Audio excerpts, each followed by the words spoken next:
On the morning of March 14th, 1987, a man died alone in a small apartment in Zurich. No family was present, no friends, no colleagues. The apartment contained 3 items of furniture: a bed, a chair, a wooden table with nothing on it. His name, according to the single document found in the apartment, was Arthur Voss. The Swiss authorities ran the name through their records. Nothing came back. No birth certificate, no tax records, no passport, no driver's license, no bank account registered anywhere in the world. Arthur Voss, as far as any government database was concerned, did not exist. And yet, when the lawyers arrived 3 days after his death, they brought documents that made the investigators read the same page 3 times. Arthur Voss had left an estate worth $47 billion. $47 billion from a man with no name, no address, no identity, no past. This is his story, and it is the strangest account of hidden wealth in the history of the modern world. The investigators spent 6 weeks trying to find out who Arthur Voss was. They interviewed every resident in the building. Nobody had seen him more than once or twice a year. He paid his rent, always in cash, always on time, always left under the door, for 31 years. 31 years, and not one neighbor could describe his face. They contacted Interpol. They searched 14 countries. They ran his fingerprints through every database available. Nothing.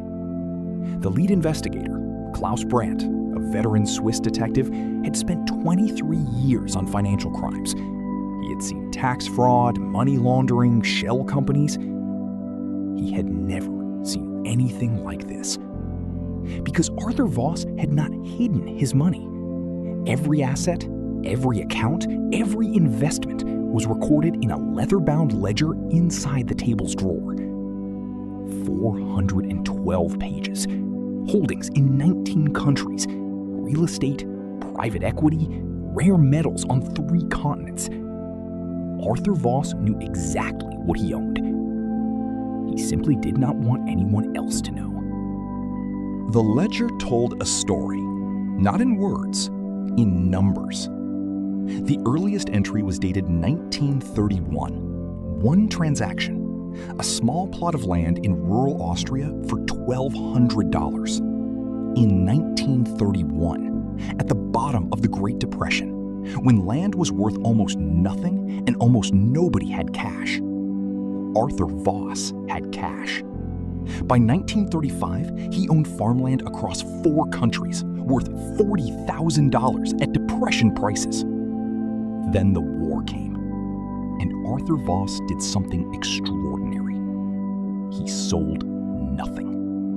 While others panicked, while governments seized assets and currencies collapsed, Arthur Voss held everything and waited.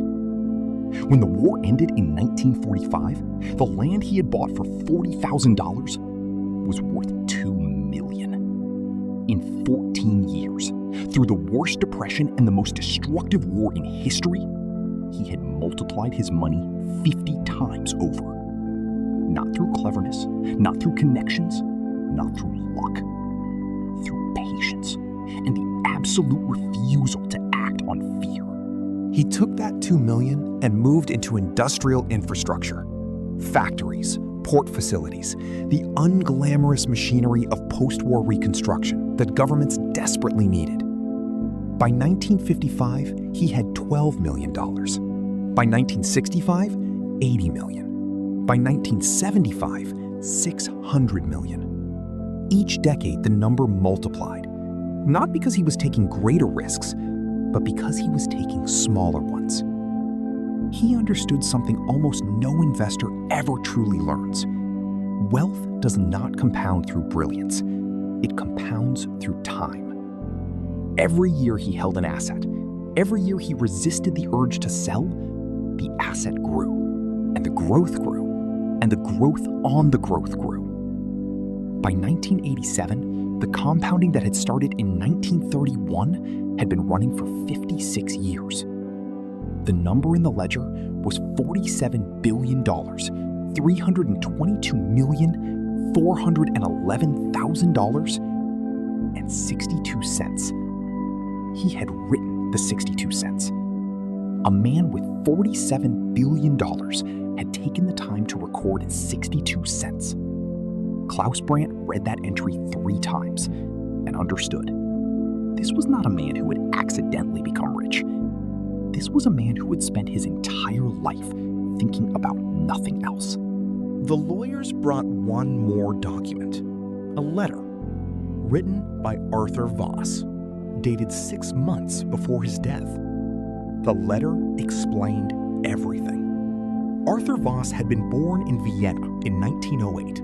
His father was a successful banker, wealthy, respected, well-connected. In 1921, when Arthur was 13, his father's bank collapsed. Not through bad management, not through fraud, through visibility. A competitor, a larger, more powerful banking family, identified Arthur's father as a threat. They orchestrated a quiet campaign of rumors, regulatory pressure, and strategic withdrawal of deposits. Within 18 months, the bank was gone. The savings were gone. The house was gone. Arthur's father died of a heart attack in 1923. He was 44 years old. Arthur was 15. He stood at his father's grave and made a decision. He would rebuild everything his father had lost, but in a way that made him impossible to target. If no one knew he existed, no one could come for what he had. If he had no name, he had no enemies. If he lived like a man with nothing, no one would look twice. It was not a complicated plan. It was not a clever plan. It was a patient plan. For 66 years, Arthur Voss executed it with a discipline that is almost impossible to comprehend. He never married, never had children, never attended a social event, a business dinner, or a public gathering. He communicated exclusively through intermediaries, lawyers and agents who knew only their specific piece of his operation. No single person ever had a complete picture of what he owned. He ate simply. He dressed plainly. He walked the same streets of Zurich unremarked for 31 years. In a world where wealthy people buy yachts and appear on magazine covers, Arthur Voss bought nothing, attended nothing, appeared nowhere. He understood something very few people ever understand. Visibility is a liability. Every time a wealthy person appears in a newspaper, they are telling the world exactly where they are and what they have. Arthur Voss gave his enemies nothing to aim at. He built $47 billion of wealth and left no footprint larger than a rented apartment and a leather ledger. And then, when the plan was done, he wrote his letter, sealed his envelopes, mailed them, and waited, and died, exactly as planned, alone, invisible, at complete peace. The letter had one more page. Klaus Brandt almost missed it, folded inside the back cover of the envelope. On it, a list. 37 names. Organizations, hospitals, universities, research institutions across 11 countries. Beside each name, a number. The numbers added up to $47,322,411,000 and 62 cents. Every single cent. Arthur Voss had given it all away. Not to family, he had none. Not to governments, he trusted none. To 37 institutions doing the most effective work in education, medical research, and poverty relief. No conditions, no naming rights, no plaques or buildings in his name. Just the money, transferred quietly, completely, finally. Klaus Brandt set the letter down. He thought about the man who had sat in that empty apartment for 31 years, who had eaten simply, dressed plainly, accumulated wealth he never spent and never displayed, Not for power, not for status, not for comfort. For this.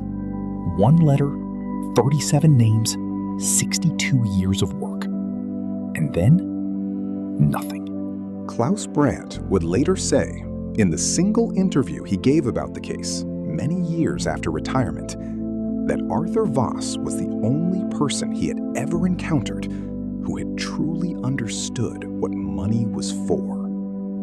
Not a destination, a tool. The most powerful tool in the world, if you are willing to never let anyone know you have it. Most wealthy people spend their lives displaying what they have built. Arthur Voss spent his life hiding it. And in doing so, he built more than almost anyone in history. Because nobody came for it, nobody targeted it, nobody competed with it. It simply grew, quietly, invisibly, for 56 years, until it was ready. And then, he gave it all away and disappeared, as if he had never been there at all. 4 lessons from Arthur Voss. First, invisibility is a strategy.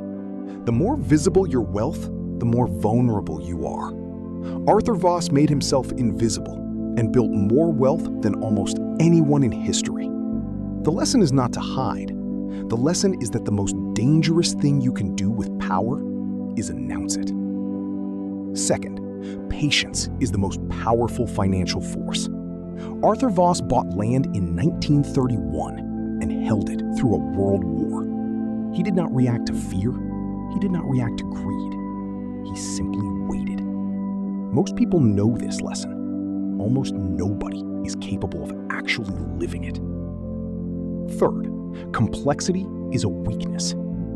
Arthur Voss's operation was built on simplicity. 1 ledger, 3 lawyers, cash, land, infrastructure. No complexity, just assets that hold value, held for a very long time. The most dangerous financial mistakes in history came from complexity. Arthur Voss never made that mistake. Fourth, know what money is for before you have it. Arthur Voss knew at 15 exactly what he would do with his fortune. He spent 66 years building it, and 30 minutes writing the letter that gave it all away. He never wondered what it was for. Not once. Most people spend their entire lives building wealth without ever answering that question. What is it for? Arthur Voss answered it at 15, standing at his father's grave in the cold Vienna morning. And every decision he made for the next 66 years followed from that answer. He did not build $47 billion for himself. He built it for 37 organizations that would never know his name. He did not live comfortably. He lived invisibly, so that the money could do what he had always intended it to do. There is no richer man in this story than Arthur Voss, and no poorer one either. He had everything and wanted nothing.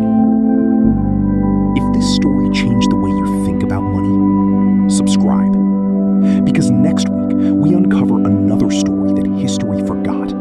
A story about what happens when the opposite of Arthur Voss gets hold of $47 billion. That story